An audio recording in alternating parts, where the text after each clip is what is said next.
Luxuswohnungen, Hotels. We are now approaching the city of Bombay, the gateway to India.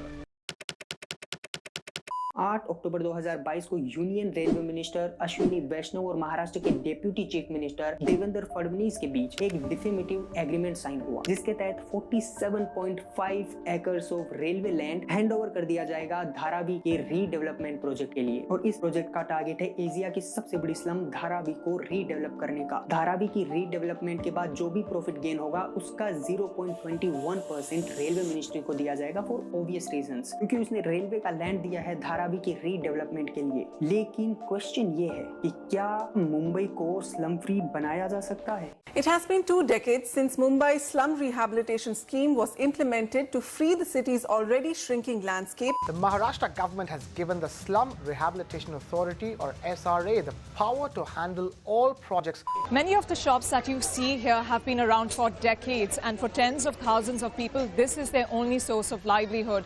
It might look old, congested, even dirty, but people here say that this is their only real home and workplace.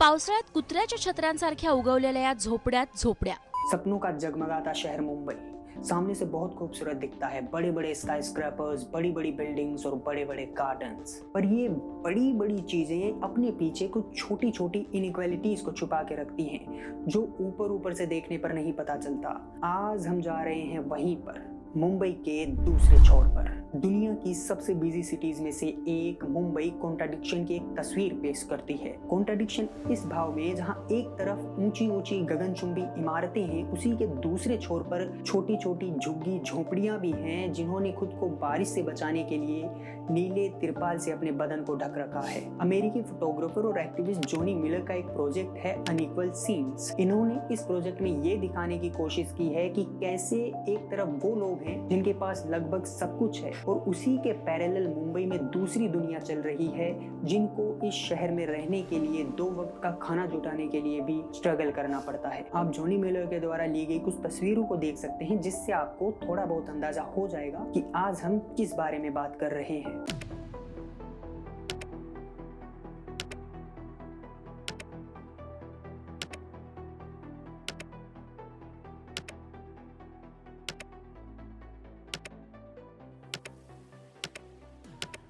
अब तक लगभग आपको पता चल चुका होगा कि हम धारावी की ही बात कर रहे हैं। धारावी की रीडेवलपमेंट की बात 2004 से चली आ रही है, लेकिन अब तक वो ठीक नहीं हुई। लेकिन अब जब यूनियन रेलवे मिनिस्टर अश्विनी वैष्णव और महाराष्ट्र के डेप्यूटी चीफ मिनिस्टर की मुलाकात हो गई है और रेलवे मिनिस्ट्री ने लैंड भी दे दिया है धारावी की रीडेवलपमेंट के लिए, तो ये कयास लगाए जा रहे हैं कि अब धारावी की रीडेवलपमेंट हो सकती है। लेकिन इसके पहले जो महाराष्ट्र की सरकार थी, महाविकास आघाड़ी, जिसके chief minister mister Uddhav Thackeray थे, उन्होंने भी ऐसी ही कोशिशें की थी धारावी के रीडेवलपमेंट के लिए, लेकिन सेंट्रल गवर्नमेंट की तरफ से उनको रेलवे का लैंड नहीं मिल पा रहा था, जिसकी वजह से धारावी के रीडेवलपमेंट को पुश नहीं मिला। और आज शिवसेना और बीजेपी की मिलीजुली सरकार है और रेलवे लैंड भी मिल गया है। स्लम्स रिहेबिलिटेशन अथॉरिटी स्कीम के अनुसार मुंबई की 48.35% ऑफ पॉपुलेशन स्लम्स में रहती है और मुंबई के टोटल एरिया का 24% स्लम्स ने ऑक्यूपाई करके रखा है।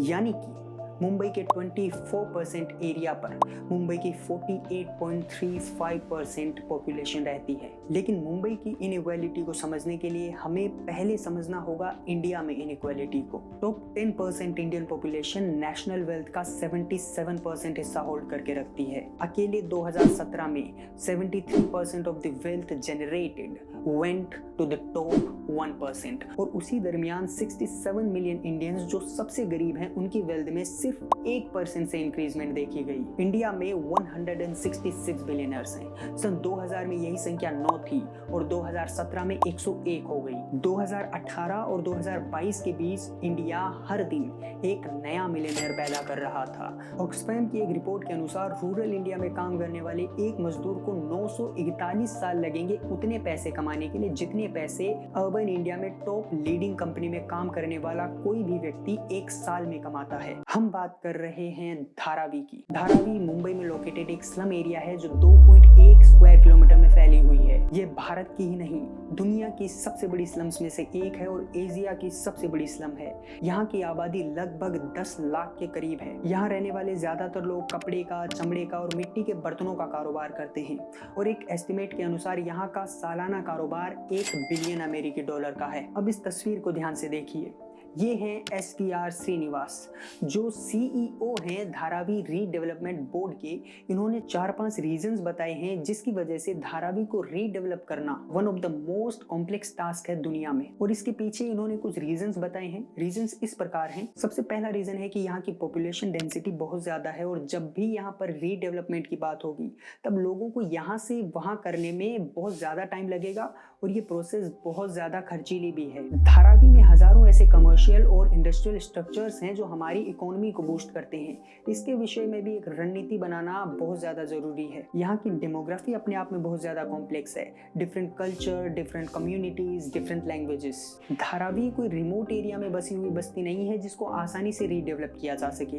It's a city with in a city, जिसकी वजह से यहाँ पर रीडेवलपमेंट का काम बहुत ज्यादा डिफिकल्ट होता जा रहा है। SPR श्रीनिवास ये भी बताते हैं कि धारावी में हॉरिजॉन्टली एक्सपैंड करने के लिए तो 1 इंच की भी जगह नहीं है। अगर आपको रीडेवलपमेंट करनी है तो जो कुछ भी करना है सिर्फ वर्टिकली ही करना पड़ेगा। और लास्ट में SPR श्रीनिवास कहते हैं कि अगर गवर्नमेंट का सपोर्ट रहा तो हम इन सभी समस्याओं से बाहर आ सकते हैं और धारावी के रीडेवलपमेंट प्रोग्राम को चालू कर सकते हैं। अब आपके मन में ये क्वेश्चन आना शुरू हो गया होगा कि धारावी की सिचुएशन इतनी कॉम्प्लेक्स हुई कैसे, धारावी की हिस्ट्री क्या है। धारावी की हिस्ट्री की अगर बात करें तो 18th सेंचुरी तक ये एक आइलैंड था और इसके आसपास मैंग्रोव्स के पेड़ थे और ये एक दलदल वाला इलाका था। 19th सेंचुरी के अंत से पहले ये एक थोड़ी बहुत आबादी वाला छोटा सा गांव बन गया और यहाँ पर कोली मछुआरे रहते थे। धारावी को तब कोलीपाड़ा के गांव के नाम से जाना जाता था। कॉलोनियल एरा में ईस्ट इंडिया कंपनी और ब्रिटिश राज के तहत शहरों का विकास हो रहा था और इसी समय धारावी की पॉपुलेशन लगभग 5 लाख हो गई थी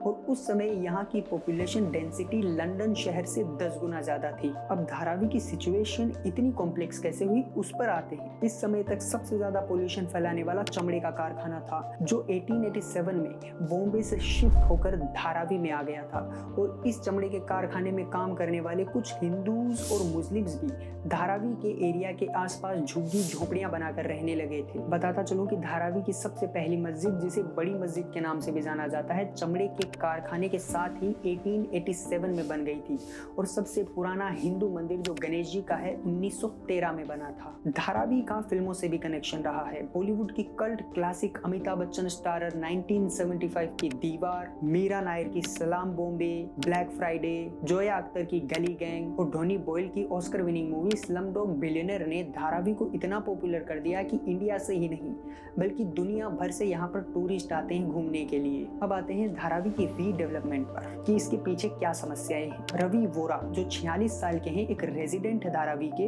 वो बताते हैं कि धारावी की रीडेवलपमेंट की बात पॉलिटिशियंस के लिए एक ऐसी टूल बन गई है जिसका कोई सोल्यूशन नहीं है, क्योंकि धारावी को रीडेवलप करने की बात 1999 से चली आ रही है लेकिन इसका अब तक कोई पक्का सोल्यूशन नहीं निकला है। राजू कोराडे जो एक एक्टिविस्ट हैं, धारावी बचाओ आंदोलन NGO से जुड़े हुए हैं, उनका कहना है कि धारावी के रीडेवलपमेंट की बात तब ही सामने आती है जब कोई इलेक्शन होने वाला होता है, चाहे वो विधानसभा का इलेक्शन हो, लोकसभा का इलेक्शन हो या म्युनिसिपैलिटी का इलेक्शन हो। एक बार जैसे ही इलेक्शन खत्म हो जाते हैं उसके बाद धारावी को बिल्कुल भुला दिया जाता है। धारावी के रीडेवलपमेंट की एस्टिमेटेड कॉस्ट की अगर बात करें तो जहां 2004 में इसकी एस्टिमेटेड कॉस्ट 4000 करोड़ रुपए थी, 2019 में 26,000 करोड़ रुपए और 2022 में 28,000 करोड़ रुपए बताई जा रही है। एक बार फिर से धारावी के रीडेवलपमेंट के लिए बिडिंग कराने की बात की जा रही है और अब इस रेस में देश के 2 सबसे अमीर व्यक्ति मुकेश अंबानी और अडानी भी कूद पड़े हैं। 2004 से लेकर अब तक